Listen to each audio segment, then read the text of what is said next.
Hello everyone, welcome to जिज्ञासा classes. और आज की इस वीडियो में हम लोग बोर्ड पेपर में विज्ञान से आने वाले कुछ महत्वपूर्ण ऑब्जेक्टिव प्रश्नों के मॉडल पेपर को सॉल्व करेंगे। तो आइए स्टार्ट करते हैं वीडियो को। तो प्रश्न नंबर 1 हमारे सामने है कि किस दर्पण का फोकस दूरी ऋणात्मक लिया जाता है। किस दर्पण का फोकस दूरी ऋणात्मक लिया जाता है। तो हमारा करेक्ट आंसर हो जाएगा जो ऑप्शन नंबर बी है, अवतल दर्पण। जो अवतल दर्पण होता है इसकी फोकस दूरी किस में लिया जाता है, ऋणात्मक में। अगला प्रश्न है, लेंस की फोकस दूरी एफ और वक्रता त्रिज्या आर में क्या संबंध है।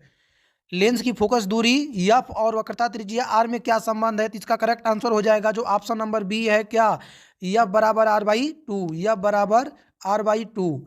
जो हमारा लेंस की जो फोकस दूरी और वक्रता त्रिज्या में संबंध होता है एफ बराबर आर बाई टू का होता है। तो ऑप्शन नंबर जो बी हमारा है वो करेक्ट हो जाएगा। अगला प्रश्न है, निम्न में किस माध्यम का अपवर्तनांक अधिक है। निम्न में किस माध्यम का अपवर्तनांक अधिक है। तो इसका करेक्ट आंसर हो जाएगा जो ऑप्शन नंबर हमारा डी है, हीरा। क्या हो जाएगा, हीरा। अगला प्रश्न है, सामान्य दृष्टि के लिए सुस्पष्ट दृष्टि की अल्पतम दूरी है। कह रहा है प्रश्न में कि जो सामान्य दृष्टि होती है उसका जो न्यूनतम जो दूरी है वो क्या होती है। इसका करेक्ट आंसर हो जाएगा जो ऑप्शन नंबर कौन सा, ऑप्शन नंबर जो हमारा बी है। स्पष्ट दृष्टि की जो न्यूनतम दूरी होती है वो हमारा होता है कितना, 25 सेंटीमीटर। तो ये ऑप्शन बी हमारा करेक्ट हो जाएगा। चलते हैं अगले प्रश्न की ओर। तो अगला प्रश्न है हमारे सामने कि श्वेत प्रकाश का कौन सा वर्ण या फिर रंग किसी प्रिज्म से गुजरने के पश्चात सबसे कम झुकता है। तो जो ये हमारा ऑप्शन नंबर ए है, बैगनी। ये क्या हो जाएगा, करेक्ट हो जाएगा। अगला प्रश्न है, दृष्टि को किस लेंस के उपयोग द्वारा संशोधित किया जा सकता है। निकट दृष्टि को किस लेंस के उपयोग द्वारा संशोधित किया जा सकता है। इसका जो करेक्ट आंसर हो जाएगा ऑप्शन नंबर जो ए हमारा है, अवतल लेंस। यदि किसी व्यक्ति के आंख में निकट दृष्टि दोष है तो उसके निवारण के लिए उसके आंख में क्या कर, उसके जो चश्मा होता है उसमें हम कौन सा लेंस का यूज करते हैं, अवतल लेंस का। अगला प्रश्न है, प्रतिरोधकता निर्भर करता है। तो पूछ रहा है प्रश्न में कि विद्युत प्रतिरोधकता निर्भर करता है। तो इसका जो ऑप्शन नंबर जो डी है, जो हमारा विद्युत प्रतिरोधकता होता है वो चालक की लंबाई पर भी निर्भर करता है, चालक की जो हमारा अनुप्रस्थ काट का क्षेत्रफल है उस पर भी निर्भर करता है, और चालक के पदार्थ की प्रकृति पर भी निर्भर करता है। तो जो हमारा ऑप्शन नंबर डी है इनमें से सभी पर। तो डी हमारा क्या हो जाएगा, करेक्ट हो जाएगा। लेंस कहते हैं, निम्नलिखित में से किस लेंस को अभिसारी लेंस कहते हैं। तो हमारा जो ऑप्शन नंबर ए है, उत्तल लेंस, ये क्या हो जाएगा, करेक्ट हो जाएगा। क्योंकि हम लोग जानते हैं कि जो उत्तल लेंस होता है इसे हम लोग क्या बोलते हैं, अभिसारी लेंस बोलते हैं, और जो अवतल लेंस होता है उसे क्या बोलते हैं, अपसारी लेंस बोलते हैं। तो यहाँ पर जो हमारा ऑप्शन ए है ये क्या हो जाएगा, करेक्ट हो जाएगा। अगला प्रश्न है, सूत्र होता है, प्रतिरोध का सूत्र होता है। तो जो हमारा ऑप्शन नंबर, जैसे इसमें पहला जो ऑप्शन दिया है कि जो प्रतिरोध होता है इसका सूत्र होता है 1/V। दूसरा दिया है इसका कि जो प्रतिरोध बराबर होता है R बराबर V इंटू आई, और सी जो दिया है R बराबर V/1, और डी है इनमें से कोई नहीं। तो R बराबर होता है, R बराबर क्या होता है, V/I। इसलिए जो हमारा ऑप्शन नंबर जो डी है ये क्या हो जाएगा, करेक्ट हो जाएगा। अगला प्रश्न है, कौन सा कथन सत्य नहीं है। निम्न में कौन सा कथन सत्य नहीं है। ऑप्शन ए है, विद्युत जनित्र विद्युत चुंबकीय प्रेरण पर कार्य करता है। बी है, विद्युत मोटर विद्युत ऊर्जा को यांत्रिक ऊर्जा में बदलता है। सी है, चुंबकीय बल रेखाएं परस्पर नहीं काटती हैं। और डी है, विद्युत रोधन वाला तार प्रायः विद्युतमय तार होता है। तो जो ऑप्शन हमारा डी है ये क्या हो जाएगा, करेक्ट हो जाएगा। ये हमारा जो ऑप्शन डी है ये हमारा करेक्ट हो जाएगा, ये सत्य नहीं है। अगला प्रश्न है, किंग के वाम हस्त नियम में बायां हाथ का माध्यमा संकेत करता है। तो इसमें जो हमारा ऑप्शन नंबर सी है, चालक में प्रवाहित विद्युत धारा की दिशा। तो जो फ्लोमिंग के बायां हाथ का जो नियम है वो क्या दर्शाता है, चालक में जो हमारा प्रवाहित विद्युत धारा की क्या है, दिशा है। तो ऑप्शन सी हमारा क्या हो जाएगा, करेक्ट हो जाएगा। अगला प्रश्न है, चुंबकीय क्षेत्र रेखाओं की दिशा क्या होती है। चुंबक क्षेत्र, चुंबक के भीतर चुंबकीय क्षेत्र रेखाओं की दिशा क्या होती है? तो इसका जो आंसर है ऑप्शन नंबर बी हमारा करेक्ट हो जाएगा। चुंबक के भीतर जो चुंबकीय क्षेत्र की जो रेखाएं होती हैं उनका दिशा क्या होता है? दक्षिण ध्रुव से उत्तर ध्रुव की ओर। तो ऑप्शन बी हमारा क्या हो जाएगा? करेक्ट हो जाएगा। अगला प्रश्न है, का स्रोत निम्न में कौन सा है? नाभिकीय ऊर्जा का स्रोत निम्न में कौन सा है? तो इसका करेक्ट आंसर हो जाएगा ऑप्शन नंबर कौन सा? ए, यूरेनियम। कौन? यूरेनियम। अगला प्रश्न है, निम्न में किस लेंस की फोकस दूरी धनात्मक होती है? निम्न में किस लेंस की फोकस दूरी धनात्मक होती है? यदि आप लोगों को साथ साथ में कमेंट में भी अपना आंसर देते रहिए। तो इसका जो ऑप्शन नंबर ए है अवतल लेंस, बी है इसका उत्तल लेंस। तो हमारा जो ऑप्शन बी है ये क्या हो जाएगा? करेक्ट हो जाएगा। क्यों? क्योंकि हम जानते हैं कि उत्तल लेंस की जो फोकस दूरी होती है वो धनात्मक होती है, और जबकि हमारा जो उत्तल लेंस होता है इसका जो फोकस दूरी किस में होता है? ऋणात्मक में होता है। तो बी हमारा क्या हो जाएगा? करेक्ट हो जाएगा, उत्तल लेंस। अगला प्रश्न है, का उपयोग कर दीर्घ दृष्टि दोष को संशोधित किया जा सकता है? किस लेंस का उपयोग कर दीर्घ दृष्टि दोष को संशोधित किया जा सकता है? यहाँ पर जो शब्द आया है हमारा दीर्घ दृष्टि दोष, इसका मतलब है दूरदृष्टि दोष। तो पूछ रहा है किस लेंस का प्रयोग करके दूरदृष्टि दोष को हम लोग खत्म कर सकते हैं? तो हमारा जो ऑप्शन नंबर बी है उत्तल लेंस। क्या है? उत्तल लेंस। किस भाग पर किसी वस्तु का प्रतिबिंब बनता है? ए, कार्निया, बी, परितारिका, सी, पुतली, डी, रेटिना या दृष्टिपटल। तो इसका करेक्ट आंसर होगा क्या? Option number D, retina. अगला प्रश्न है, तारों के टिमटिमाने की व्याख्या किस सिद्धांत पर आधारित है? ए, अपवर्तन के सिद्धांत, बी, प्रकीर्णन, सी, वर्ण विक्षेपण का सिद्धांत, डी, इनमें से कोई नहीं। तो इसका करेक्ट आंसर होगा ऑप्शन नंबर ए, अपवर्तन के सिद्धांत पर। अगला प्रश्न है, नेत्र लेंस की फोकस दूरी अधिक हो जाने से कौन सा दृष्टि दोष होता है? ए, निकट दृष्टि दोष, बी, दूर दृष्टि दोष, सी, जरा दृष्टि जो दोष होता है, जरा दूरदर्शिता जिसे कहते हैं, और डी, इनमें से कोई नहीं। तो इसका करेक्ट आंसर होगा ऑप्शन नंबर बी, दूरदृष्टि दोष। नेत्र लेंस की जब फोकस दूरी अधिक हो जाती है तो उस कंडीशन में हमारी आंख में कौन सा दोष आ जाता है? दूरदृष्टि दोष। ऑप्शन नंबर बी करेक्ट हो जाएगा।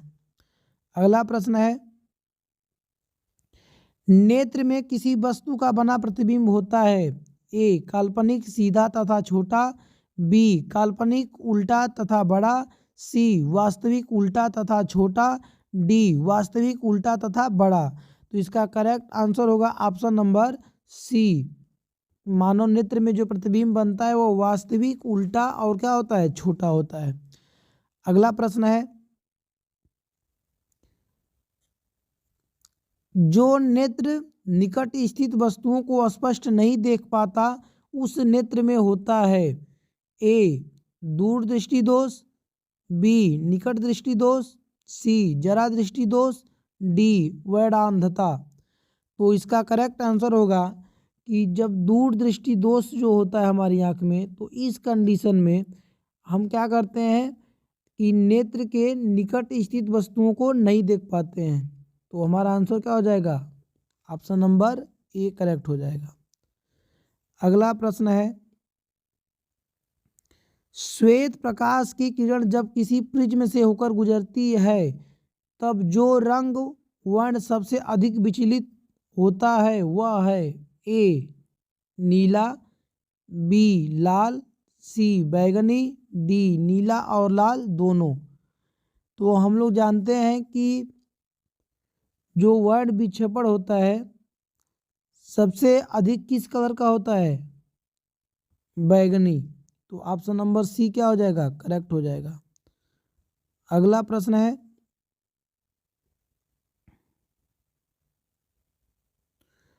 अपने लेंस की फोकस दूरी को बदलकर दूर या निकट की वस्तु को साफ साफ देख सकने के आँख के गुण को कहते हैं दूरदृष्टिता, बी समंजन क्षमता, सी निकट दृष्टिता, डी जरा दूरदर्शिता। तो इसका करेक्ट आंसर होगा ऑप्शन नंबर बी समंजन क्षमता। अगला प्रश्न है जरा दूरदर्शिता से पीड़ित व्यक्ति का उपचार किस प्रकार के लेंस से किया जाता है?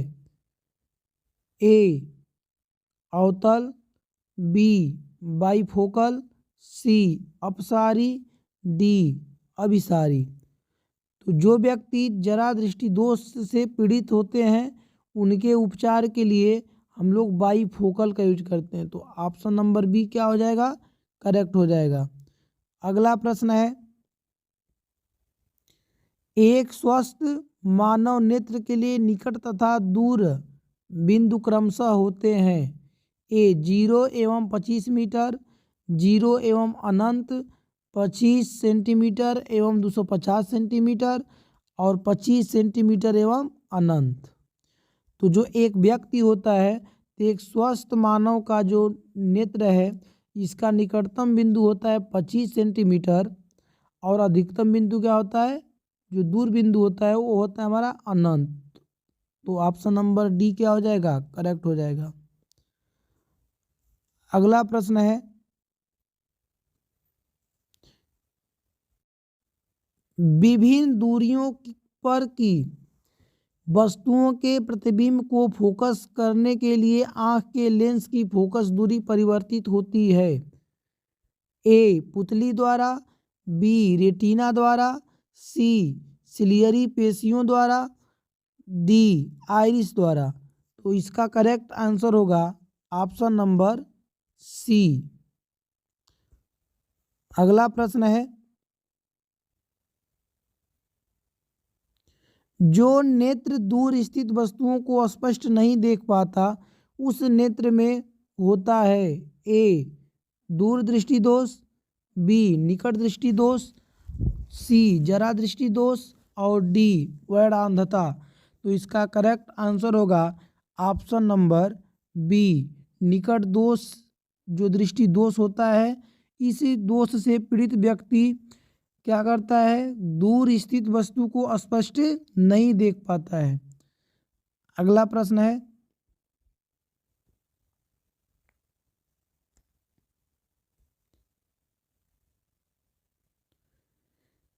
किस दृष्टि दोष में किसी वस्तु का प्रतिबिंब रेटिना के आगे बनता है?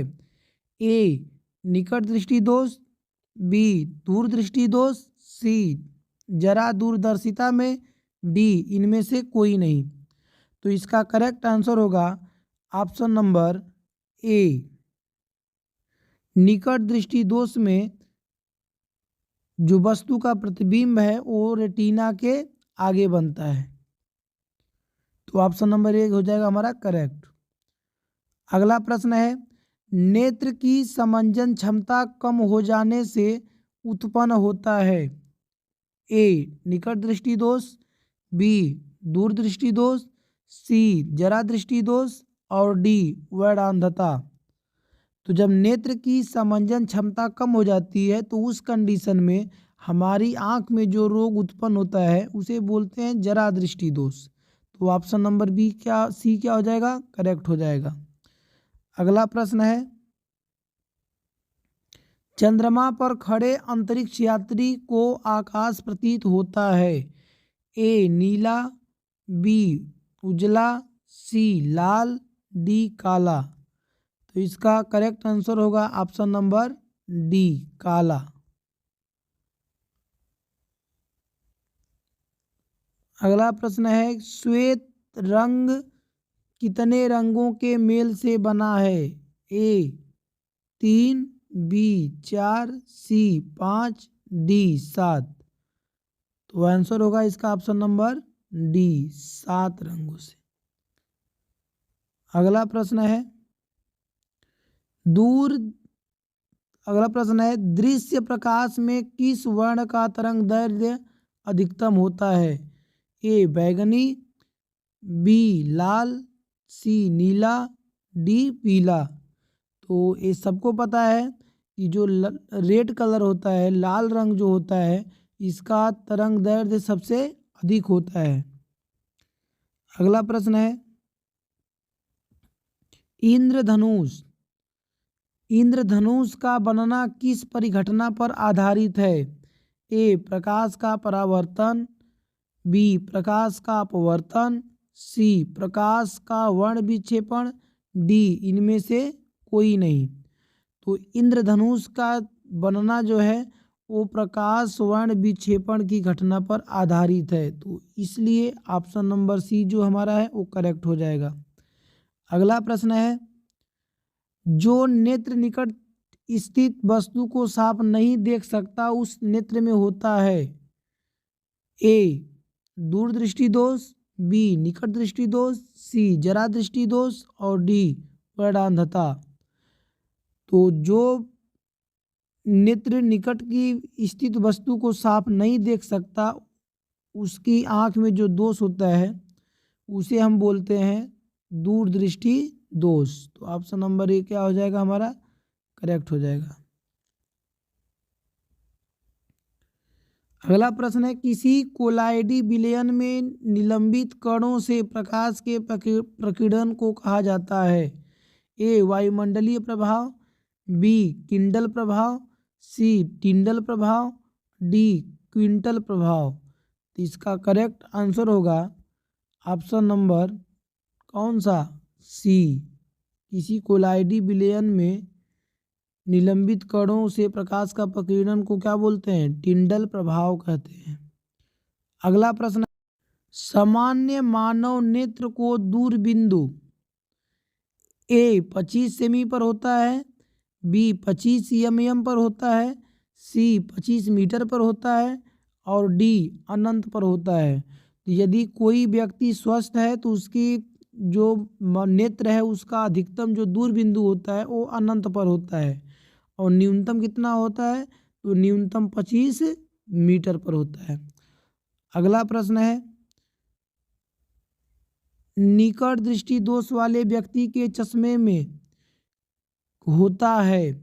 ए उत्तल लेंस, बी अवतल लेंस, सी बेलनाकार, डी इनमें से कोई नहीं। तो जो व्यक्ति निकट दृष्टि दोष से परेशान होता है उसकी आंख में इस दृष्टि को, इस दोष के निवारण हेतु उसके चश्मे में हम लोग अवतल लेंस का प्रयोग करते हैं। और यदि दूर दृष्टि से पीड़ित व्यक्ति है तो उसके चश्मे में उत्तल लेंस का प्रयोग करते हैं। तो इसका करेक्ट हो जाएगा ऑप्शन नंबर बी। अगला प्रश्न है, मानव नेत्र में उपस्थित लेंस है? ए उत्तल, बी कोई लेंस नहीं होता, सी अवतल, डी इनमें से कोई नहीं। तो मानव नेत्र के जो नेत्र होता है उसमें जो लेंस होता है उसे बोलते हैं उत्तल लेंस। तो ऑप्शन नंबर ए क्या है हमारा? करेक्ट है। अगला प्रश्न है, निम्नलिखित में से किस दृष्टि दोष में नेत्र को क्रिस्टलीय लेंस धुंधला अपारदर्शी हो जाता है? निम्न में से किस दृष्टि दोष में नेत्र को क्रिस्टलीय लेंस धुंधला अपारदर्शी हो जाता है? ए निकट दृष्टि दोष, बी मोतियाबिंद, सी दीर्घ दृष्टि, डी जरा दर। तो इसका आंसर होगा ऑप्शन नंबर कौन सा? बी मोतियाबिंद। अगला प्रश्न है, स्पेक्ट्रम प्राप्त करने के लिए किसका उपयोग किया जाता है? ए कांच की सिल्ली, बी अवतल दर्पण, सी उत्तल लेंस और डी प्रिज्म। तो इसका करेक्ट आंसर होगा ऑप्शन नंबर डी। अगला प्रश्न है स्पेक्ट्रम में किस रंग की किरण का विचलन झुकाव कम होता है? ए लाल, बी हरा, सी पीला, डी बैगनी। तो इसका करेक्ट आंसर होगा ऑप्शन नंबर ए, कैसा? लाल। अगला प्रश्न है दीर्घ दृष्टि के निवारण के लिए उपयोग किया जाता है? ए गोलीय बेलनाकार लेंस, बी उत्तल लेंस, सी समतल लेंस, डी अवतल लेंस। तो जो दीर्घ दृष्टि दोष होता है इसे हम लोग दूर दृष्टि दोष भी कहते हैं। और जो दूर दृष्टि दोष होता है तो दूर दृष्टि दोष और निकट दृष्टि दोष के निवारण के लिए एक छोटा सा ट्रिक है कि किस दोष में कौन सा लेंस का प्रयोग करेंगे। तो जो दूर दृष्टि दोष है, दूर में कितने डिजिट हैं, कितने इसमें अक्षर आ रहे हैं? 2। तो जब आपकी आंखों में 2 अक्षर का दोष होता है तो इसके निवारण के लिए एक अक्षर बढ़ाकर हम क्या करते हैं? लेंस का चश्मा यूज करते हैं। यदि दूर है तो उत्तल, मतलब 2 अंक का हमें आंख में दोष है तो 3 अंक का क्या करेंगे? अक्षर वाला चश्मा का यूज करेंगे। यदि मान लेते हैं कि हमारी आंख में निकट दृष्टि दोष आ गया तो निकट में कितने अक्षर हैं? 3। जब इसमें 3 अक्षर हैं तो इसके निवारण के लिए 1 अंक बढ़ जाएंगे तो 4 अक्षर वाले लेंस का प्रयोग करेंगे। तो अर्थात निकट के लिए अवतल, क्या? अवतल।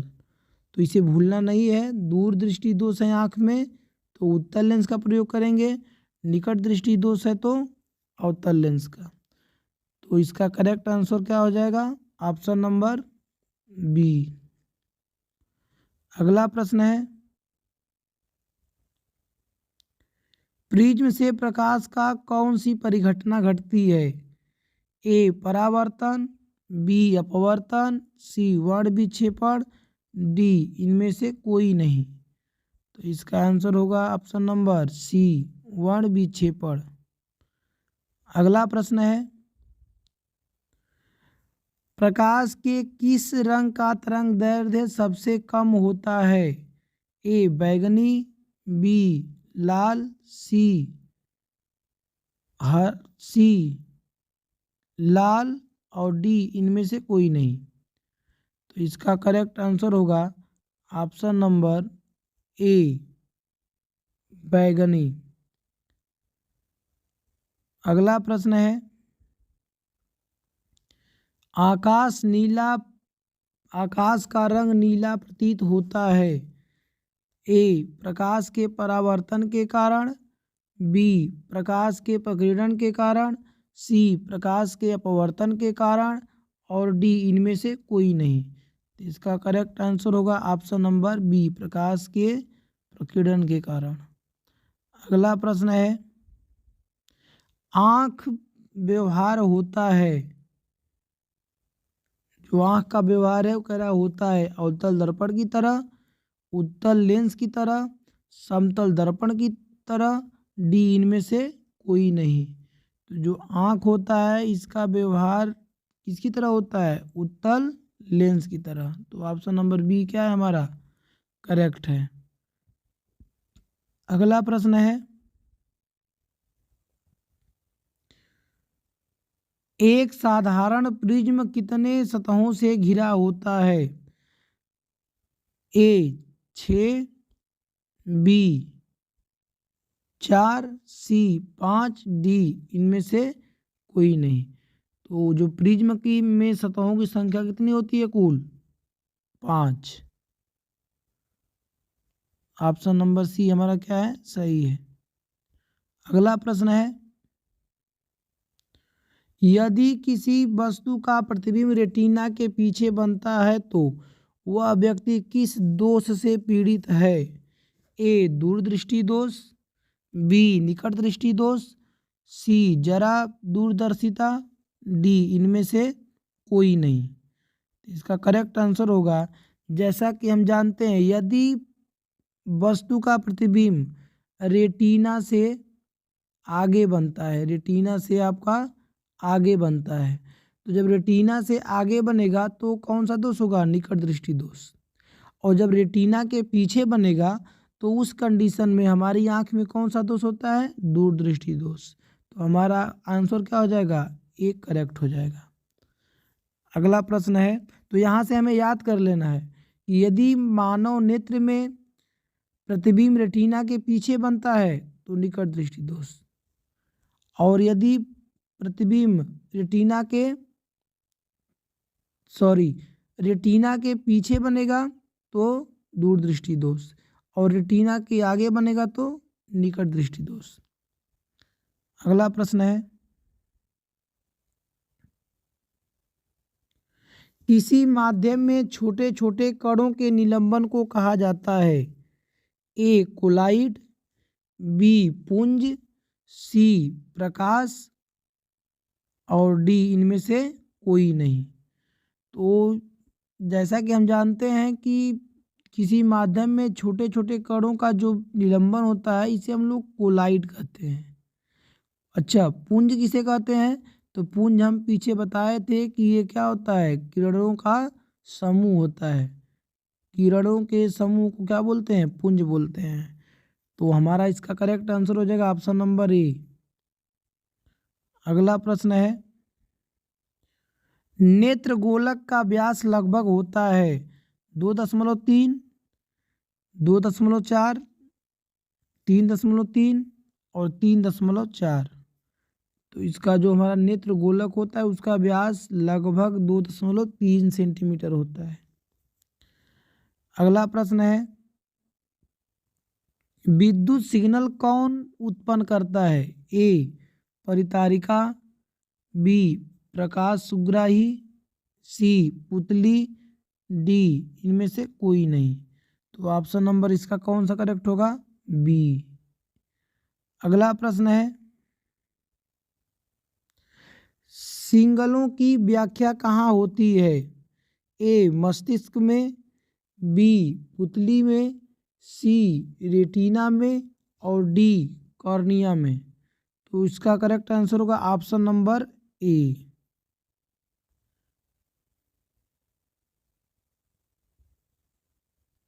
मस्तिष्क में। अगला प्रश्न है, मानव नेत्र में किस प्रकार का लेंस पाया जाता है? ए उत्तल लेंस, बी अवतल, सी वलयाकार, डी इनमें से कोई नहीं।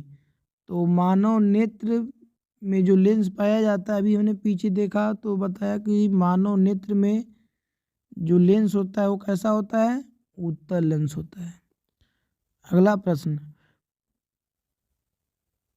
पुतली के साइज को नियंत्रित करने वाला गहरा पेशी या डायफ्राम क्या कहलाता है? ए परितारिका, बी अभिनेत्र लेंस, सी नेत्रपटल, और डी रेटिना। तो इसका करेक्ट आंसर होगा ऑप्शन नंबर ए, परितारिका कहते हैं उसे। क्या बोलते हैं? परितारिका। अगला प्रश्न है, आँख की पुतली किस प्रकार कार्य करती है? ए दृक तंत्रिका की भांति, बी पुतली की भांति, सी परितारिका की भांति, और डी परिवर्ती द्वारक की भांति। तो इसका करेक्ट आंसर होगा ऑप्शन नंबर डी। आँख की पुतली जो होती है वह परिवर्ती द्वारक की भांति कार्य करती है। कार्निया के पीछे एक संरचना होती है, उसे क्या कहते हैं? इस प्रश्न का आंसर आप कमेंट बॉक्स में दीजिए, और यदि वीडियो अच्छा लगा हो तो लाइक कमेंट करना न भूले। Thank you.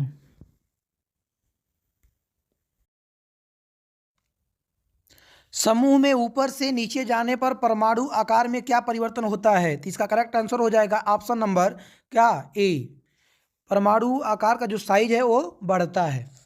तो ए हमारा करेक्ट हो जाएगा। अगला प्रश्न है कि वाह्यतम कक्षा में इलेक्ट्रॉनों की संख्या कितनी होती है। तो इसका करेक्ट आंसर हो जाएगा ऑप्शन नंबर क्या, ऑप्शन नंबर सी 6। कितना, 6। अगला प्रश्न है, निम्न में कौन सा असंतृप्त हाइड्रोकार्बन है, निम्न में कौन सा असंतृप्त हाइड्रोकार्बन है। तो इसका करेक्ट आंसर हो जाएगा ऑप्शन नंबर क्या, सी।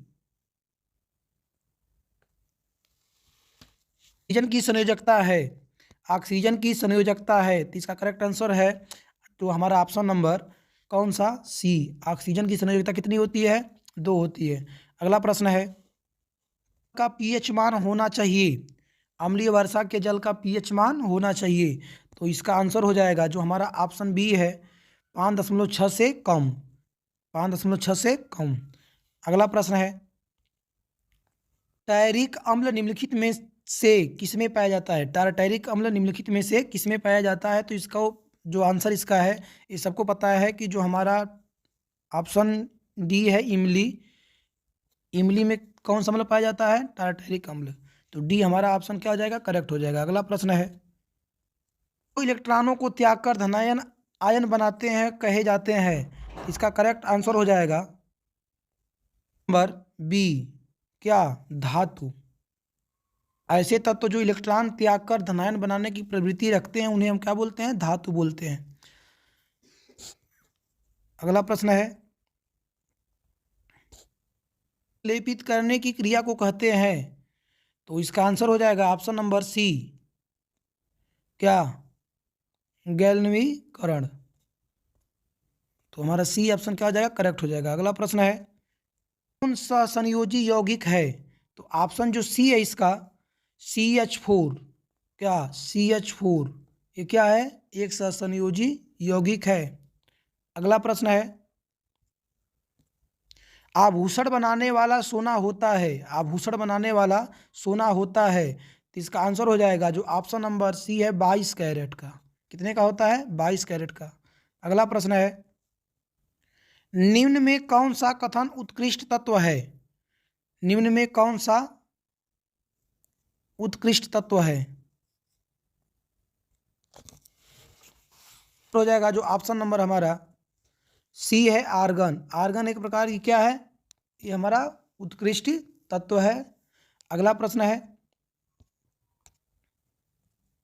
ऑक्साइड होते हैं, अधातु के ऑक्साइड होते हैं। तो जो हमारा अधातु होता है इसके ऑक्साइड कैसे होते हैं, तो इसके ऑक्साइड होते हैं हमारे अम्लीय, अधातु के ऑक्साइड अम्लीय होते हैं। तो इसलिए हमारा ऑप्शन नंबर बी क्या हो जाएगा, करेक्ट हो जाएगा। अगला प्रश्न है, कार्बन है, तो कार्बन जो हमारा क्या है, एक प्रकार का अधातु है, क्या है, अधातु है। तो हमारा बी ऑप्शन क्या हो जाएगा, करेक्ट हो जाएगा। अगला प्रश्न का क्रियात्मक समूह है, एल्कोहल का क्रियात्मक समूह होता है क्या, OH। तो ऑप्शन डी हमारा करेक्ट हो जाएगा। अगला प्रश्न है, मान होता है, अम्ल का पीएच मान होता है। तो इसका जो ऑप्शन हमारा ए है, अम्ल का पीएच मान कितना होता है, 7 से कम होता है। कितना होता है, 7 से कम होता है। अगला प्रश्न है, कौन सा एंजाइम इमलीसीकृत वसा का पाचन करता है।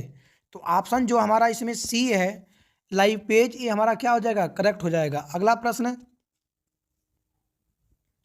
सामान्य प्रकुंचन रक्तदाब होता है, सामान्य प्रकुंचन रक्तदाब होता है। तो जो हमारा ऑप्शन नंबर सी है, 120 mm, ये हमारा करेक्ट हो जाएगा। अगला प्रश्न,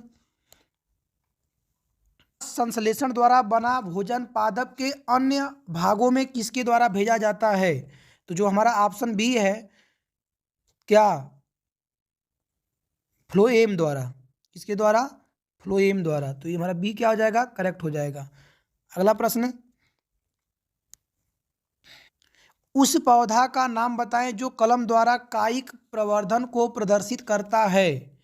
तो हम लोग जानते हैं जो गुलाब होता है, ये क्या करता है, कायिक प्रवर्धन को प्रदर्शित करता है। तो इसलिए हमारा गुलाब ऑप्शन क्या हो जाएगा, करेक्ट हो जाएगा। अगला प्रश्न है, बीमारी किस रोगजनक के कारण होता है, कालाजार। तो जो हमारा ऑप्शन बी है, लिस्मानिया, लिस्मानिया से क्या होता है, आपका कालाजार बीमारी होती है। ऑप्शन बी हमारा करेक्ट हो जाएगा। अगला प्रश्न है,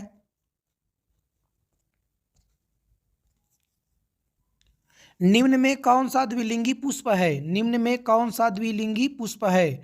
तो जो हमारा इसमें ऑप्शन कौन सा, ए जो गुलाब है, गुलाब एक प्रकार का कैसा पुष्प है? द्विलिंगी पुष्प है। तो ये हमारा क्या हो जाएगा? करेक्ट हो जाएगा। अगला प्रश्न है, घ्राणग्राही स्थित होता है। तो जो हमारा नाक है, नाक में क्या होता है? घ्राणग्राही स्थित होता है। तो ऑप्शन नंबर जो बी है ये हमारा क्या हो गया? करेक्ट हो गया। अगला प्रश्न है, सभी ऐच्छिक क्रियाएं नियंत्रित होती हैं। हमारे शरीर की जो ऐच्छिक क्रियाएं हैं ये नियंत्रित होती हैं। तो जो हमारा अनुमस्तिष्क है, अनुमस्तिष्क से हमारी ऐच्छिक क्रियाएं नियंत्रित होती हैं। तो हमारा ऑप्शन नंबर जो डी है ये करेक्ट हो जाएगा। अगला प्रश्न है, हार्मोन स्रावित होता है। जंतुओं में वृद्धि हार्मोन स्रावित होता है। तो जो हमारा पीयूष ग्रंथि होता है, पीयूष ग्रंथि से जंतुओं में क्या होता है? वृद्धि हार्मोन स्रावित होता है। तो ऑप्शन ए हमारा क्या हो गया? करेक्ट हो गया। अगला प्रश्न है, आनुवंशिकता का सिद्धांत किसने प्रतिपादित किया? आनुवंशिकता का सिद्धांत किसने प्रतिपादित किया? तो जो हमारा हम लोग जानते हैं कि जो मेंडल थे, मेंडल ने क्या किया था? आनुवंशिकता का सिद्धांत को प्रतिपादित किया था। तो जो ऑप्शन ए हमारा है ये करेक्ट हो जाएगा। अगला प्रश्न है, भाग फल में बदलता है। फूल का कौन सा भाग फल में बदलता है? तो जो हमारा फूल का जो अंडाशय भाग होता है या किस में बदल जाता है? फल में बदल जाता है। तो इसलिए ऑप्शन नंबर जो सी है ये करेक्ट हो जाएगा।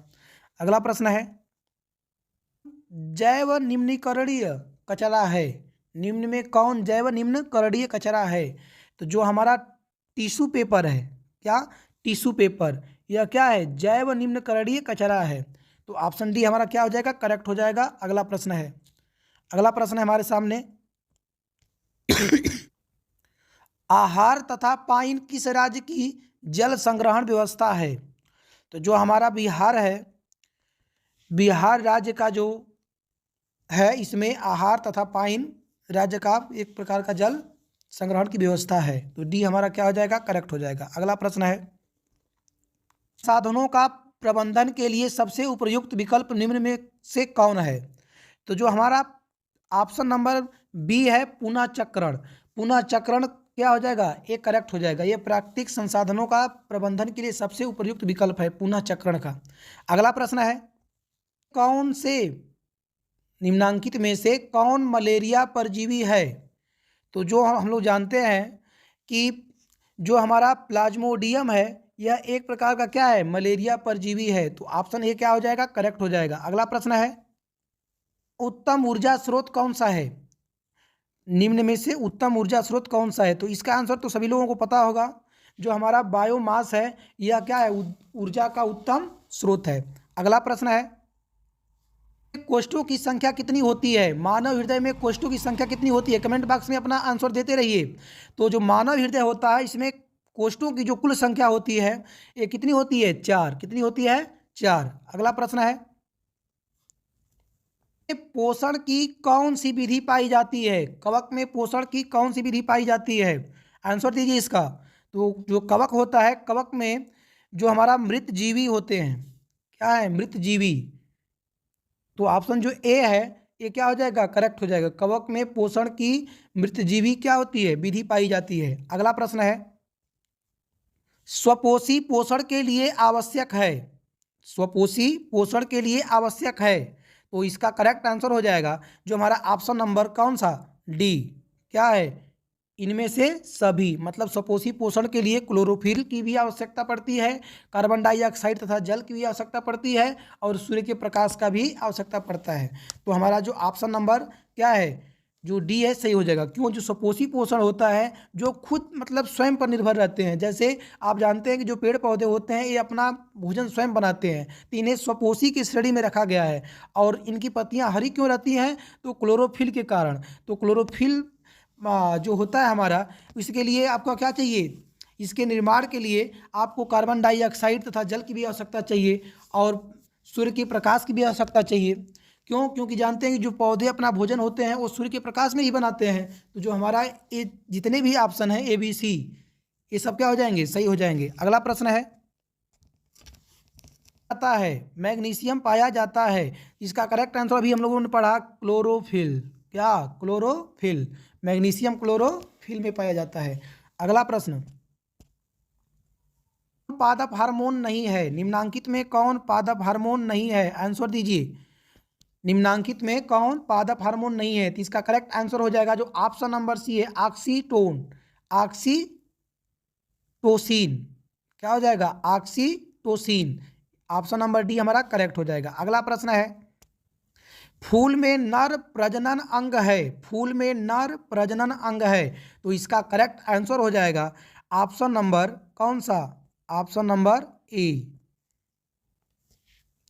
पुंकेसर, पुंकेसर, पुंकेसर। अगला प्रश्न है,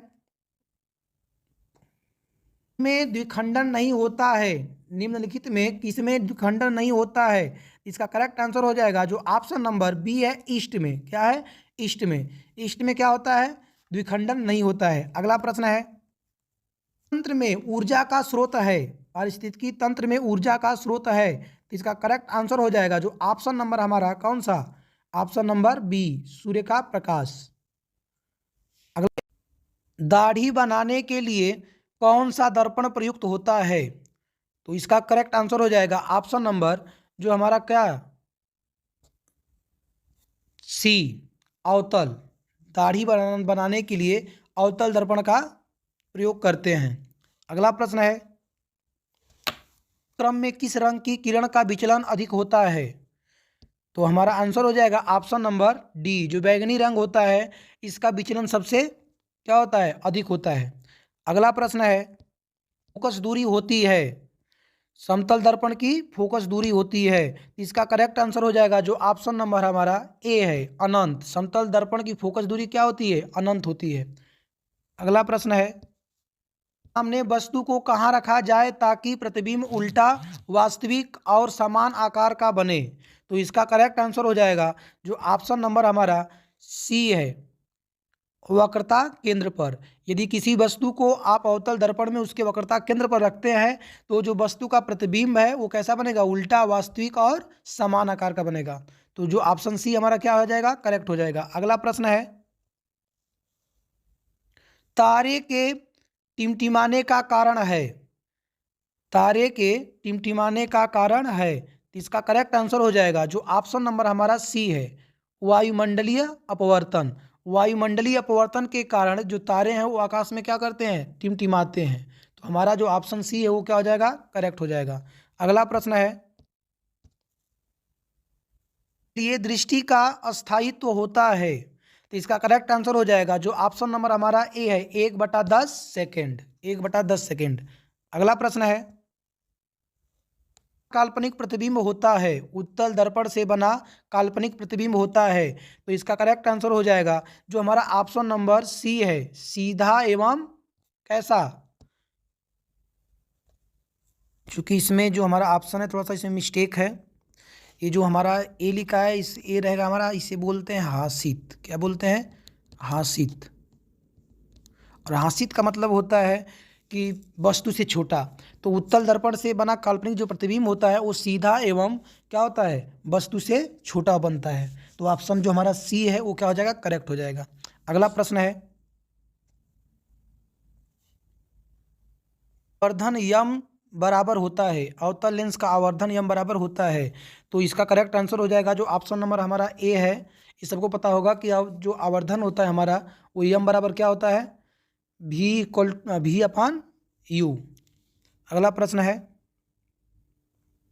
साल पदार्थ लेंस के लिए प्रयुक्त नहीं किया जा सकता, निम्न में कौन सा पदार्थ लेंस के लिए नहीं प्रयुक्त किया जा सकता? तो हमारा जो ऑप्शन नंबर सी है ये हमारा क्या हो जाएगा? करेक्ट हो जाएगा, पीतल। पीतल जो है ये हमारा क्या है? यह लेंस बनाने के लिए प्रयोग में नहीं आता है। अगला प्रश्न है, निम्नलिखित में कौन संख्या प्रकाश के अपवर्तन के नियम के लिए सही है? तो इसका जो करेक्ट आंसर हो जाएगा ऑप्शन नंबर ए, जो प्रकाश का अपवर्तन होता है उसके कितने नियम है? 2 नियम है। तो ऑप्शन नंबर जो ए है ये क्या हो जाएगा?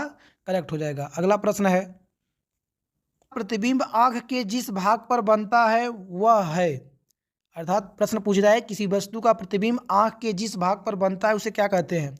तो इसका जो ऑप्शन हमारा है बी, रेटिना, ये क्या हो जाएगा? करेक्ट हो जाएगा किसी वस्तु का प्रतिबिंब आंख के जिस भाग पर बनता है उसे क्या कहते हैं? रेटिना कहते हैं। अगला प्रश्न है, घरों में जो विद्युत आपूर्ति की जाती है वह है, तो इसका जो आंसर हो जाएगा ऑप्शन नंबर जो सी है, 220 वोल्ट पर क्या? प्रत्यावर्ती धारा। तो जो हमारे घर में विद्युत की आपूर्ति होती है वह 220 वोल्ट पर प्रत्यावर्ती क्या होती है? धारा होती है। अगला प्रश्न है, का रासायनिक अणुसूत्र क्या है? तो इसका करेक्ट आंसर हो जाएगा ऑप्शन नंबर जो हमारा बी है, क्या? CaO। ये क्या हो जाएगा? करेक्ट हो जाएगा CaO। अगला प्रश्न है, विद्युत अपघटन में कैथोड पर कौन सा गैस मुक्त होता है? जल के विद्युत अपघटन में कैथोड पर कौन सा गैस मुक्त होता है? तो इसका जो करेक्ट आंसर हो जाएगा ऑप्शन नंबर ए, क्या? ऑक्सीजन। जल के विद्युत अपघटन में जो कैथोड पर क्या होता है? ऑक्सीजन गैस मुक्त होता है। तो हमारा ए ऑप्शन क्या हो जाएगा? करेक्ट हो जाएगा। अगला प्रश्न है, रासायनिक सूत्र है, बेकिंग सोडा का रासायनिक सूत्र है, ये तो सबको पता होगा, जो हमारा ऑप्शन नंबर ए है, NaCO3। ये क्या है? बेकिंग सोडा का रासायनिक सूत्र है। अगला प्रश्न, कौन सा पदार्थ नीले लिटमस पत्र को लाल कर देता है? कौन सा पदार्थ नीले लिटमस पेपर को क्या करता है? लाल कर देता है। तो ए आंसर आपको पता होगा, जो ऑप्शन नंबर हमारा कौन सा सही है? ए। जो ए ऑप्शन हमारा है, अम्ल। अम्ल क्या करता है? जो हमारा नीला लिटमस पेपर होता है उसे लाल कर देता है। अगला प्रश्न है, मैग्नीशिया का पीएच मान होता है, मिल्क ऑफ मैग्नीशिया। तो इसका जो करेक्ट आंसर हो जाएगा ऑप्शन नंबर जो हमारा डी है, क्या? 10.5। मिल्क ऑफ मैग्नीशिया का पीएच मान 10.5 होता है। अगला प्रश्न है, धातु चमकीला है, निम्न में कौन सा धातु चमकीला है? तो इसका करेक्ट आंसर हो जाएगा जो हमारा आयोडीन है, ऑप्शन नंबर ए। ये क्या है? यह अधातु चमकीला है, तो ऑप्शन नंबर ए हमारा करेक्ट हो जाएगा। अगला प्रश्न, धातु अत्यधिक अभिक्रियाशील है, निम्न में कौन सा धातु अत्यधिक क्या है? क्रियाशील है। तो जो ऑप्शन नंबर हमारा क्या है? बी, Na क्या है? सबसे अधिक क्या है? क्रियाशील है। अगला प्रश्न है, परमाणु के वाह्यतम कक्षा में इलेक्ट्रॉनों की संख्या कितनी होती है? तो इसका करेक्ट आंसर हो जाएगा ऑप्शन नंबर जो हमारा बी है, 6। ऑक्सीजन परमाणु के वाह्यतम कक्षा में कुल कितने इलेक्ट्रॉन होते हैं? 6। अगला प्रश्न है, एक कार्बनिक यौगिक है जिसका प्रकार्यात्मक समूह है, तो इसका करेक्ट आंसर हो जाएगा जो हमारा ऑप्शन नंबर कौन सा? जो ऑप्शन नंबर हमारा सी है, कीटोन। ब्यूटेनॉन एक कार्बनिक यौगिक है जिसका जो हमारा प्रकार्यात्मक समूह है ये है कीटोन। अगला प्रश्न है, क्रायोलाइट किस धातु का अयस्क है? संचार क्रायोलाइट किस धातु का अयस्क है? इसका करेक्ट आंसर हो जाएगा जो ऑप्शन नंबर हमारा सी है, एल्युमिनियम। कौन सा? एल्युमिनियम। तो ऑप्शन सी हमारा करेक्ट हो जाएगा। अगला प्रश्न है, एल्कीन का सामान्य सूत्र है, एल्कीन का सामान्य सूत्र है, ये तो सबको पता होगा कि एल्कीन का सामान्य सूत्र क्या होता है। तो इसका जो ऑप्शन नंबर हमारा कौन सा? Option number B. जो एल्कीन होता है इसका सामान्य सूत्र क्या होता है? CnH2n। ये हमारा क्या हो जाएगा? करेक्ट हो जाएगा। अगला प्रश्न है, में आधुनिक आवर्तों की संख्या है, यहाँ पर थोड़ा सा मिसप्रिंट है, यहाँ पर क्या होगा? आवर्त होगा। पूछ रहा है कि आधुनिक आवर्त सारणी में आवर्तों की संख्या है, हमारे ऑप्शन है 7, 8, 9 या फिर 18। तो जो ऑप्शन हमारा ए है ये क्या हो जाएगा? करेक्ट हो जाएगा। आधुनिक जो आवर्त सारणी है इसमें आवर्तों की कुल संख्या कितनी है? 7 है। अगला प्रश्न है, कह रहा है कि पौधों में वाष्पोत्सर्जन किस भाग में होता है? ए जड़, बी तना, सी पत्ता, डी फूल। इसका करेक्ट आंसर होगा ऑप्शन नंबर सी, पत्ता। अगला प्रश्न है, मानव रक्त में उपस्थित यूरिया की सामान्य मात्रा होती है 100 mg, 20 mg, 30 mg और 40 mg। तो इसका करेक्ट आंसर होगा ऑप्शन नंबर बी 20 mg।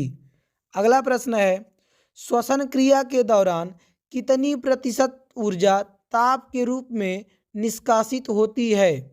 ए 20%, बी 40%, सी 60% और डी 80%। तो इसका करेक्ट आंसर होगा ऑप्शन नंबर ए 20%। अगला प्रश्न है मनुष्य में वृक्क एक तंत्र का भाग है जो संबंधित है पहला पोषण और बी श्वसन, सी उत्सर्जन, डी परिवहन। तो इसका करेक्ट आंसर होगा ऑप्शन नंबर सी उत्सर्जन से। अगला प्रश्न है पौधों के वायवीय भागों से जल के निष्कर्ष की क्रिया कहलाती है? ए परागण, बी निषेचन, सी विसरण, डी वाष्पोत्सर्जन। इसका करेक्ट आंसर होगा ऑप्शन नंबर डी क्या कहलाता है? वाष्पोत्सर्जन। अगला प्रश्न है वह प्रक्रम जिनके द्वारा शरीर में ऊर्जा का उत्पादन होता है कहलाता है? ए श्वसन, बी पोषण, सी उत्सर्जन और डी उत्तेजनशीलता। तो इसका करेक्ट आंसर होगा ऑप्शन नंबर ए श्वसन। अगला प्रश्न है कौन सी क्रिया सभी जीव के लिए अनिवार्य है? ए प्रकाश संश्लेषण, बी वाष्पोत्सर्जन, सी श्वसन और डी चलन। तो इसका करेक्ट आंसर क्या होगा? श्वसन जो क्रिया है वो सभी जीव के लिए क्या है? अनिवार्य है। अगला प्रश्न है मैग्नीशियम पाया जाता है ए क्लोरोफिल, बी लाल रक्त कण में, सी वर्णी लवण में, डी श्वेत रक्त कण में। तो इसका करेक्ट आंसर होगा ऑप्शन नंबर ए क्लोरोफिल में। अगला प्रश्न है मानव हृदय में पाए जाते हैं ए 3 वेश्म, बी 2 वेश्म, सी 4 वेश्म और डी 5 वेश्म। तो इसका करेक्ट आंसर है ऑप्शन नंबर सी। अगला प्रश्न है प्रकाश संश्लेषण द्वारा किसकी प्राप्ति होती है? ए वसा, B protein, C glucose, D प्रकाश। करेक्ट आंसर क्या होगा? ग्लूकोज। प्रकाश संश्लेषण द्वारा ग्लूकोज की प्राप्ति होती है। अगला प्रश्न कोशिका झिल्ली किस प्रकार की झिल्ली है? ए पारगम्य, बी अपारगम्य, सी अर्धपारगम्य, डी इनमें से कोई नहीं। तो इसका करेक्ट आंसर होगा ऑप्शन नंबर सी।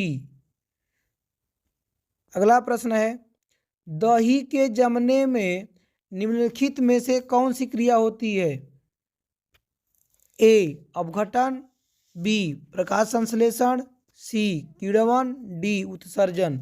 तो सभी लोगों को पता है कि दही को जमने के लिए किसकी एक आवश्यकता होती है? किस क्रिया की? तो किण्वन क्रिया की। ए सीधी रेखा में, बी टेढ़ी रेखा में, सी किसी भी दिशा में, डी इनमें से कोई नहीं। तो प्रकाश की किरण क्या करती है? सीधी रेखा में गमन करती है। तो ऑप्शन नंबर कौन सा सही है? ए। अगला प्रश्न कह रहा है कि प्रकाश का वेग न्यूनतम होता है। प्रकाश का वेग न्यूनतम होता है निर्वात में, बी जल में, सी वायु में और डी कांच में। तो जो प्रकाश है प्रकाश का न्यूनतम जो वेग है वो किस में होता है? कांच में। अधिकतम किस में होता है? तो निर्वात में। निर्वात में कितना चाल होता है? 3 × 10⁸ मीटर प्रति सेकेंड। अगला प्रश्न है आपके सामने मोटर गाड़ी के चालक के सामने लगा रहता है। मोटर गाड़ी के चालक के सामने लगा रहता है। ए समतल दर्पण, बी उत्तल दर्पण, सी अवतल दर्पण और डी उत्तल लेंस। तो इसका ऑप्शन नंबर कौन सा सही होगा? बी क्या उत्तल दर्पण। कौन सा? उत्तल दर्पण। अगला प्रश्न है मोटर कार के हेडलाइट में किसका प्रयोग होता है? ए समतल दर्पण, बी उत्तल दर्पण, सी अवतल दर्पण और डी उत्तल लेंस। तो इसका ऑप्शन कौन सा सही होगा? सी। जो मोटर कार का हेडलाइट होता है उसमें अवतल दर्पण का प्रयोग किया जाता है। अगला प्रश्न है समतल दर्पण द्वारा बना प्रतिबिंब होता है ए वास्तविक, बी काल्पनिक, सी दोनों, डी इनमें से कोई नहीं। तो इसका ऑप्शन कौन सा सही होगा? बी। कौन सा सही होगा इसका? बी। समतल दर्पण द्वारा प्रतिबिंब जो बनता है वो हमेशा कैसा होता है? आपका काल्पनिक होता है। अगला प्रश्न है लेंस की क्षमता का एसआई मात्रक होता है। तो लेंस की जो क्षमता होती है इसका एसआई मात्रक क्या होता है? ऑप्शन नंबर ए दिया है डायप्टर, बी ल्यूमेन, सी लक्स, डी एंगस्ट्रॉम। तो जो डायप्टर होता है ए लेंस की क्षमता का मात्रक होता है। तो ऑप्शन नंबर कौन सा सही है? ए। और इसे दर्शाते कैसे हैं? कैपिटल डी से। अगला प्रश्न है प्रश्न नंबर 7। किसी प्रकाश की किरण का पथ दर्शाने वाले चित्र को कहा जाता है? ए किरण आरेख, बी फोकस, सी किरण पुंज, डी इनमें से सभी। तो जो प्रकाश की किरणों का पथ होता है उनको दर्शाने के लिए हम किरण आरेख का यूज करते हैं। तो ऑप्शन नंबर कौन सा सही है? ए। और जो किरण पुंज होता है, किरण पुंज से यदि प्रश्न पूछेगा तो किरण की जो समूह होती है उन्हें क्या कहा जाता है? पुंज कहा जाता है। तो किरण के समूह को किरण पुंज कहते हैं। अगला प्रश्न है कि दो डायोप्टर क्षमता वाले लेंस का फोकसांतर होता है। तो जब भी आपसे पेपर में ऐसा क्वेश्चन पूछता है तो सीधे आपको पता है कि जो हमारा सूत्र होता है P बराबर 100/F। तो यहाँ पर 100 क्या है? सेंटीमीटर में है। 100 क्या है आपका? सेंटीमीटर में है। तो P का वैल्यू कितना दिया है? 2 डायोप्टर। कितना दिया है आपका? 2 डायोप्टर बराबर कितना हो गया आपका? 100 बाई कितना? F। 2 से डिवाइड करें कितनी बार में? 50 बार में। अब इसको उधर ले जाएंगे तो ये बराबर कितना आ जाएगा? 50 सेंटीमीटर। तो ऑप्शन कौन सा सही है? डी। Option number D. अगला प्रश्न है अगला है किसी उत्तल लेंस का फोकसांतर 50 सेमी है तो उसकी क्षमता होगी। तो बिल्कुल ऐसे ही लगाएंगे। कह रहा है कि फोकस दूरी दिया है इसका कितना? 50 सेंटीमीटर। क्षमता पूछा है तो P बराबर क्या होता है? 100/F। 100/F। तो F का वैल्यू कितना है? 50। 50 से इसको डिवाइड करेंगे कितनी बार में? 2 बार में। तो आंसर क्या आ जाएगा? 2 डायोप्टर। चूँकि हमारा लेंस क्या है? उत्तल लेंस है। तो उत्तल लेंस की जो क्षमता होती है वो हमेशा प्लस में रहती है। तो इसको माइनस नहीं ट्रिक करेंगे क्योंकि माइनस कर देंगे तो अवतल लेंस का माना जाएगा। अगला प्रश्न है प्रकाश के किरणों के समूह को कहते हैं। अभी हमने पीछे बताया कि जो प्रकाश की किरणों का समूह होता है उन्हें हम क्या बोलते हैं? किरण पुंज बोलते हैं। तो ऑप्शन नंबर बी। अगला प्रश्न दिया है कि उत्तल लेंस की क्षमता होती है। अभी आपने देखा कि उत्तल लेंस की जो क्षमता होती है वो हमेशा किस में होती है? पॉजिटिव होती है, प्लस में होती है। निगेटिव किसकी होती है? अवतल लेंस की। अगला प्रश्न है अवतल लेंस की क्षमता होती है ए ऋणात्मक, बी धनात्मक। तो आपने अभी देखा कि अवतल लेंस की जो क्षमता होती है वो हमेशा किस में होती है? निगेटिव होती है। पॉजिटिव किसकी होती है? उत्तल लेंस की। अगला प्रश्न पूछ रहा है कि उत्तल लेंस को कहते हैं। तो उत्तल लेंस को क्या कहते हैं? पहला ऑप्शन ए है अभिसारी लेंस, द्विउत्तल लेंस, अपसारी लेंस, इनमें से कोई नहीं। तो जैसा कि हम जानते हैं कि अपसारी लेंस जो होता है इसे हम लोग दूसरी भाषा में क्या बोलते हैं, अपसारी लेंस को हम लोग अवतल लेंस भी कहते हैं। द्विउत्तल लेंस किसे कहते हैं, ऐसा लेंस जिसका दोनों पृष्ठ कैसा होता है, उत्तल होता है। जो अभिसारी लेंस है इसे ही हम लोग क्या बोलते हैं, उत्तल लेंस बोलते हैं। तो 13 का कौन सा सही है, ए, ऑप्शन नंबर ए। अगला प्रश्न, अवतल लेंस को क्या कहते हैं, तो अवतल लेंस को क्या बोलेंगे, अभी आपने देखा अभिसारी लेंस। अगला, निम्न में से कौन सा लेंस बनाने में के लिए प्रयुक्त नहीं किया जाता है, जल, कांच, प्लास्टिक और मिट्टी। तो ऑप्शन नंबर कौन सा सही है, डी, मिट्टी। किस दर्पण से हमेशा वस्तु से छोटा प्रतिबिंब प्राप्त होता है, किस दर्पण से हमेशा वस्तु से छोटा प्रतिबिंब प्राप्त होता है, समतल, उत्तल, अवतल, इनमें से कोई नहीं। तो ऑप्शन नंबर कौन सा सही है, बी, उत्तल दर्पण में हमेशा प्रतिबिंब क्या होता है, वस्तु से छोटा दिखाई देता है। किस दर्पण से वस्तु का बड़ा प्रतिबिंब बनता है, ऑप्शन नंबर है आपका ए है समतल, बी है अवतल, सी है उत्तल, डी है कोई नहीं। तो इसका आंसर क्या होगा, बी, अवतल। अवतल जो दर्पण होता है इसमें वस्तु का प्रतिबिंब क्या बनता है, बड़ा बनता है, उत्तल में क्या बनता है, छोटा बनता है। अगला प्रश्न है, प्रकाश के परावर्तन के कितने नियम हैं। तो प्रकाश के परावर्तन के कितने नियम हैं, 2।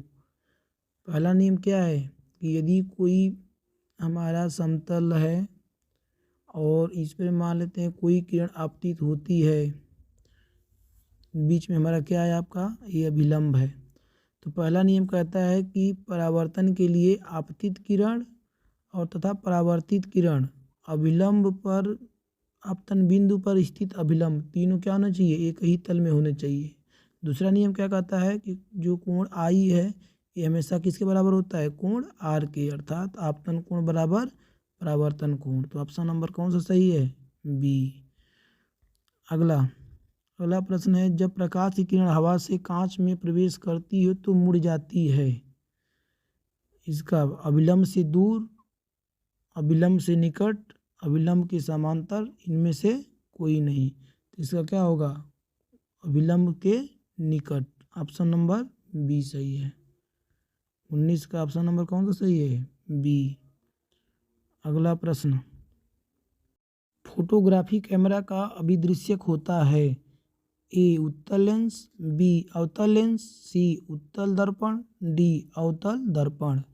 तो इसका आंसर क्या होगा, ए, उत्तल लेंस। फोटोग्राफी कैमरा का जो अभिदृश्यक होता है वो उत्तल लेंस होता है।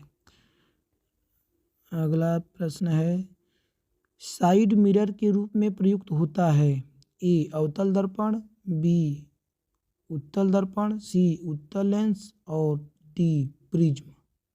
तो इसका आंसर सही होगा कौन सा, ऑप्शन नंबर बी। जो साइड मिरर होते हैं उनमें उत्तल दर्पण का प्रयोग किया जाता है। अगला प्रश्न है, एक अवतल दर्पण की फोकस दूरी 10 सेमी है तो उसकी वक्रता त्रिज्या होगी। तो जो फोकस दूरी और वक्रता त्रिज्या में संबंध होता है ये क्या होता है, एफ बराबर,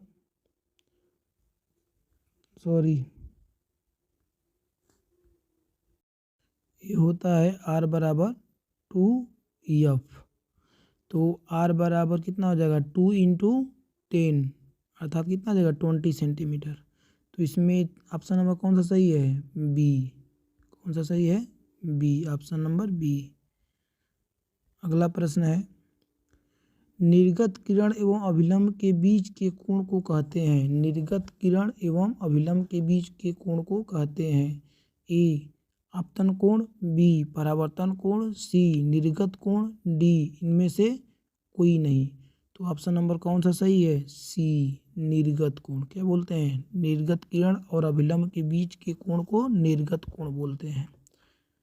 अगला प्रश्न है, सरल सूक्ष्मदर्शी में किसका उपयोग होता है, ए, अवतल दर्पण, बी, उत्तल दर्पण, सी, अवतल लेंस और डी, उत्तल लेंस।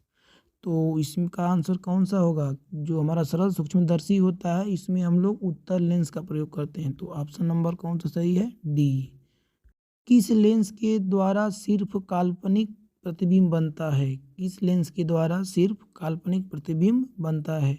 ए उत्तल, बी अवतल, डी वाइफोकल और डी इनमें से कोई नहीं। तो इसका आंसर होगा कौन सा? Option number B. जो हमारा अवतल होता है लेंस, इसमें क्या करते हैं, इस अवतल लेंस के द्वारा काल्पनिक प्रतिबिंब बनता है। अगला प्रश्न है, परावर्तन के नियम से निर्धारित होता है। परावर्तन के नियम से निर्धारित होता है।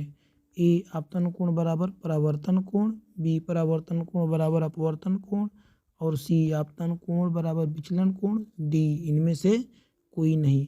तो ऑप्शन नंबर कौन सा सही होगा? परावर्तन कोण किसके बराबर होता है? आपतन कोण के बराबर होता है। अगला,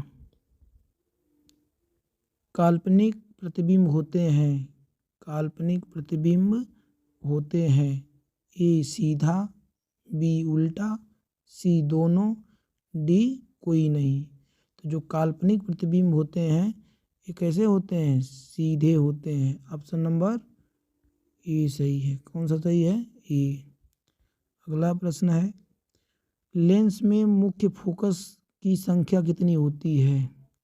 ए 2, बी 1, सी 3, डी इनमें से कोई नहीं। तो जो लेंस में मुख्य फोकस की संख्या होती है वो कितनी होती है? 2। कितनी होती है? 2। ऑप्शन नंबर कौन सा सही है? ए। कौन सा सही है? ए। अगला प्रश्न है, सर्च लाइट का परावर्तक सतह होता है उत्तल, अवतल, समतल, कोई नहीं। तो जो सर्च लाइट होती है इसका परावर्तक सतह हमेशा कैसा होता है? अवतल होता है। ऑप्शन नंबर कौन सही है? बी। अगला प्रश्न है, दाढ़ी बनाने में कौन सा दर्पण प्रयुक्त होता है? समतल, उत्तल, अवतल, कोई नहीं। तो दाढ़ी बनाने के लिए या फिर अपना छवि देखने के लिए हम लोग किसका प्रयोग करते हैं? समतल दर्पण का। अगला प्रश्न है,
एक उत्तल लेंस की क्षमता 1 डायोप्टर है तो उस लेंस की फोकस दूरी क्या होगी?